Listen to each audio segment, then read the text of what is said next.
नमस्कार दोस्तों, आप सभी का स्वागत है मेरे YouTube चैनल स्टडी विद खुशबू पर। दोस्तों, आज के इस वीडियो में मैं प्रतिशतता से संबंधित प्रश्न उत्तर लेकर आई हूँ। चलिए दोस्तों, वीडियो को स्टार्ट करते हैं।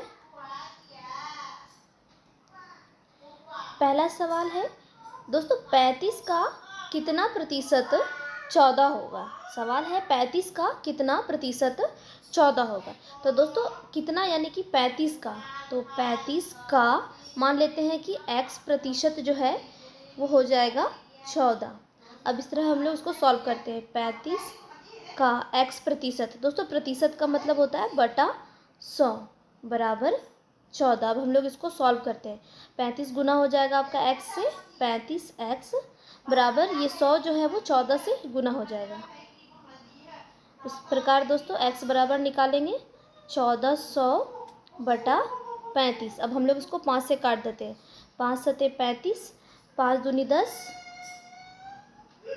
25 8 40 0, 280 बटा 7, 7 से काटते 280 को, 7 चौके 28। तो दोस्तों इस सवाल का सही जवाब आ जाएगा 40%। तो इस सवाल का सही जवाब हो जाएगा ऑप्शन डी। अगला सवाल है दोस्तों, 3 का 10% बराबर है। दोस्तों 3 का हम लोगों को 10% निकालना है। 3 का मतलब गुना 10%। दोस्तों प्रतिशत का मतलब होता है बटा 100। तो अब देखिए दोस्तों, ये जीरो कट जाएगा और आपका आंसर आ रहा है 3/10। तो दोस्तों नीचे 10 है तो इसका मतलब ऊपर से एक अंक के बाद 0 लगा देंगे, तो इसका आंसर आ जाएगा आपका 0.3। तो इस सवाल का सही जवाब हो जाएगा ऑप्शन बी।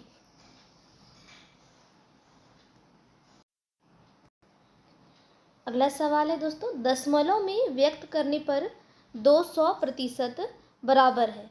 दोस्तों अगर दशमलव में लिखना चाहेंगे तो 200% को कितना लिखेंगे, तो देखिए 200% का मतलब होता है बटा 100। ये जीरो कट गया, ये जीरो कट गया। तो दोस्तों इसका आंसर हो जाएगा 2.00। तो इस सवाल का सही जवाब हो जाएगा ऑप्शन ए।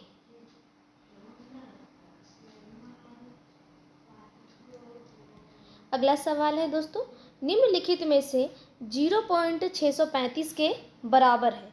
तो दोस्तों 0.635 को प्रतिशत में बदलने के लिए 100 से गुना कर देंगे। तो क्या हो जाएगा दोस्तों, गुना करेंगे तो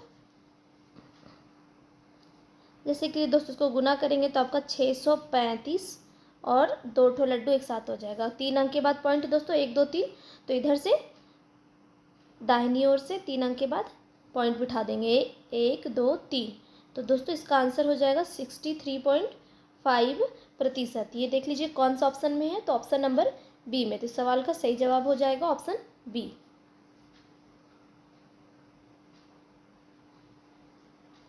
अगला सवाल है दोस्तों, यदि राम की आय श्याम की आय से 20% कम है तो श्याम की आय राम की आय से कितने प्रतिशत अधिक है। अगला सवाल है, यदि राम की आय श्याम की आय से 20% कम है तो श्याम की आय राम की आय से कितने प्रतिशत अधिक है।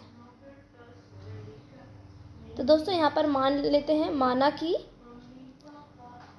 श्याम की आय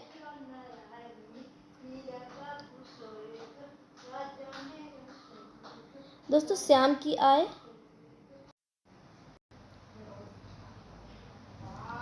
माना कि श्याम की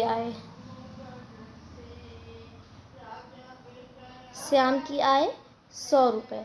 तो दोस्तों उस प्रकार राम की आय हो जाएगा आपका, यदि राम की आय श्याम की आय से 20% कम है तो दोस्तों श्याम की आय 100 है तो राम की आय आपका हो जाएगा 80। क्वेश्चन बोल रहा है तो श्याम की आय राम की आय से कितने प्रतिशत अधिक है। तो दोस्तों श्याम की आय जो है वो राम की आय से कितने अधिक है, तो हम लोग निकाल लेते हैं अधिक।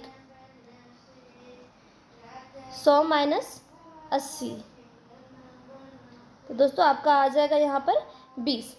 तो श्याम की आय जो है वो राम की आय से 20 अधिक है। तो दोस्तों इसको हम लोग प्रतिशत में बदलने के लिए निकालेंगे श्याम की आय राम की आय से। तो 20 गुना 100 बटा श्याम की आय। श्याम की आय आपका कितना हो, राम की आय से कितनी अधिक है, तो 80 हो जाएगा। तो दोस्तों कट करते हैं, 0 0 कट जाएगा, 2 चौके 8, 4 दूनी 8 और 4 पचे 20। तो दोस्तों इस सवाल का सही जवाब हो जाएगा ऑप्शन ए 25%। दोस्तों अगला सवाल है, यदि वस्तुनिष्ठ अंकगणित दिग्दर्शन का मूल्य द्वितीय संस्करण में 10% तथा तृतीय संस्करण में 20% बढ़ाया जाता है तो कुल बढ़ोतरी क्या होगी। दोस्तों तो मान लेते हैं कि पहले संस्करण में वस्तुनिष्ठ अंकगणित का मूल्य था 100, पहले संस्करण में 100 था, और यहाँ पर बोल रहा है द्वितीय संस्करण में 10% बढ़ाया गया।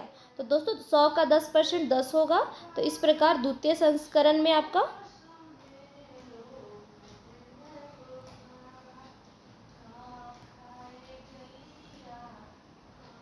दोस्तों मान लेते हैं पहले संस्करण में वस्तुनिष्ठ अंकगणित दिग्दर्शन का मूल्य 100 है, तो द्वितीय संस्करण में 10% बढ़ता है। तो दोस्तों 100 का 10% बढ़ेगा तो 10 बढ़ेगा, तो 100 प्लस 10 आपका हो जाएगा द्वितीय संस्करण में 110। तो नेक्स्ट है दोस्तों तृतीय संस्करण में 20% बढ़ाया गया। तो दोस्तों तृतीय संस्करण में 20% बढ़ाया गया, तो पहला संस्करण का 100 प्लस द्वितीय संस्करण का 110, इन लोग को ऐड कर देंगे तो कितना आएगा 210। दोस्तों फिर 210 का हम लोग 20% निकालेंगे, 210 का 20%।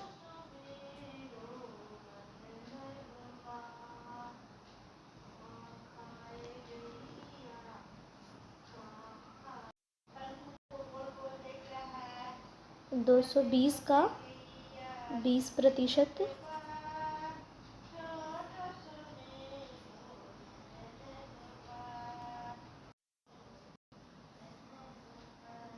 आगे आपका 110 प्लस 22 हो जाएगा 132। इसमें पहला वाला माइनस कर देंगे तो आपका आ जाएगा 32%। तो इस सवाल का सही जवाब हो जाएगा ऑप्शन सी 32%।